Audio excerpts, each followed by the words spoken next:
Hi guys, in separate videos we show you how to install the Cheelcare companion docking module and the Cheelcare adapter.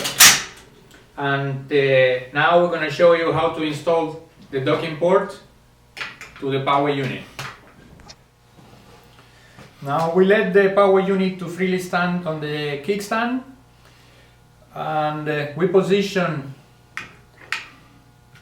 the docking port in the back of the power unit, and we slide it up or down as necessary. We move the wheelchair with the power adapter. What we want to achieve is that the upper tooth on the adapter barely touches the upper axle on the docking port.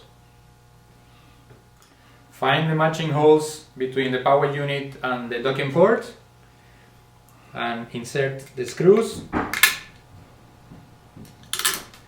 and secure, tighten with the lock the nuts and secure in place. Now let's taste that the unit locks into place. Please notice that the casters will lift from the ground approximately 2 inches. Now the installation of your Cheelcare companion is complete.